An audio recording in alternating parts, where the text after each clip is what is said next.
नमस्कार, आप देख रहे हो ओपिनियन बिहार। मैं हूं आपके साथ करुणा तिवारी। चुनावी माहौल में हर तरफ से बयानबाजी और सियासी हमले तेज हो गए हैं। महागठबंधन के दो बड़े चेहरे तेजस्वी यादव और राहुल गांधी इस समय विरोधी दलों के निशाने पर हैं। आपको बता दें कि सत्ता में आने से पहले ही जंगल राज के संकेत और धार्मिक भावनाओं को ठेस पहुंचाने के आरोप ने इस गठबंधन को बैकफुट पर धकेल दिया है। चुनावी हिंसा के बीच गया के टिकारी विधानसभा क्षेत्र की बात करें तो वहां से हम पार्टी के मौजूदा विधायक और प्रत्याशी अनिल कुमार पर हुआ हमला जंगल राज की वापसी की ओर इशारा कर रहा है। वहीं आपको बता दें कि विधायक अनिल कुमार अपने चुनाव प्रचार के दौरान दिघोड़ा गांव पहुंचे थे, तभी भीड़ ने उनके काफिले पर हमला कर दिया। विधायक की गाड़ी को ईंट पत्थरों से तोड़ा गया। विधायक और उनके कुछ समर्थकों को चोटें भी आई है। वहीं बीजेपी और एनडीए के नेताओं ने इस घटना को सीधे तौर पर आरजेडी समर्थकों से जोड़ा है। उनका कहना है कि यह हमला दिखाता है कि सत्ता में आने से पहले ही जंगल राज के समर्थक बेलगाम हो चुके हैं।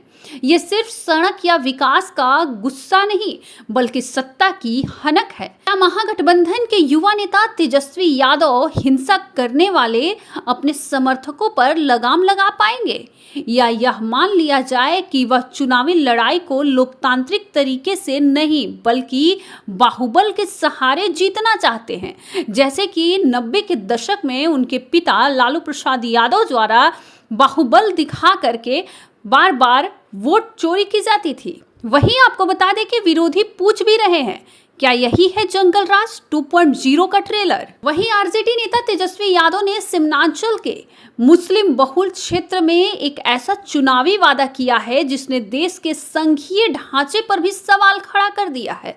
कटिहार और किशनगंज की रैलियों में तेजस्वी यादव ने घोषणा की है कि अगर उनकी सरकार बनी तो केंद्र द्वारा पारित वक्फ यानी कि संशोधन अधिनियम को कूड़ेदान में फेंक दिया जाएगा। इससे पहले आरजेडी के ही एक विधायक कारी सोहेब ने भी खुले मंच से कहा था कि तेजस्वी के मुख्यमंत्री बनने पर सारे बिल फाड़ कर फेंक दिए जाएंगे, यहां तक कि वक्फ बिल भी। वही वक्फ कानून एक केंद्रीय कानून है जिसे संसद ने पारित किया है। विरोधी दलों का कहना है कि एक राज्य का मुख्यमंत्री इस कानून को फाड़ या रद्द नहीं कर सकता। यह बयान न सिर्फ संवैधानिक मर्यादाओं का उल्लंघन है बल्कि एक खास समुदाय को खुश करने के लिए तुष्टीकरण की राजनीति का चरम है। वहीं बीजेपी और जदयू के तेजस्वी पर चोट के लिए लोगों को गुमराह करने और संसद की अवमानना करने का आरोप लगाया है।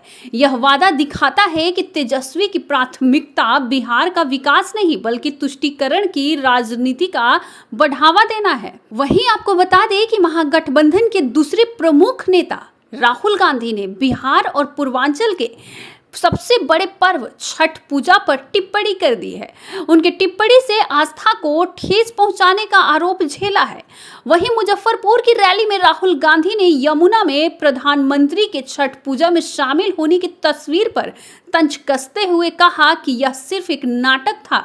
उन्होंने कहा, पीएम मोदी तो अपने स्विमिंग पूल में नहाने गए थे, यमुना का गंदा पानी दिखाकर नाटक किया है। वहीं बीजेपी ने राहुल गांधी के इस बयान को छठी मैया और बिहार की आस्था का सीधा अपमान बताया है। गृह मंत्री अमित शाह और अन्य नेताओं ने कहा है कि विपक्ष सिर्फ मोदी का विरोध करते करते अब पवित्र त्योहारों का मजाक उड़ाने लगा है। सवाल ये उठता है कि चुनावी समय में जब बिहार की जनता आस्था के इस महापर्व में डूबी है, तब राहुल गांधी का यह बयान क्या बिहार की संस्कृति के प्रति उनकी अज्ञानता को नहीं दर्शाता? क्या उनके इस बयान से महागठबंधन को उन करोड़ों छठ व्रतियों का आक्रोश झेलना पड़ेगा? तो ये थी इन 3 बड़ी खबरें जो बताती है कि सत्ता की रेस में महागठबंधन को सिर्फ वादों पर नहीं बल्कि अपने नेताओं के बयानों और समर्थकों की हरकतों पर भी ध्यान देना होगा। फिलहाल इस खबर में इतना ही। देखते रहिए ओपिनियन बिहार। धन्यवाद।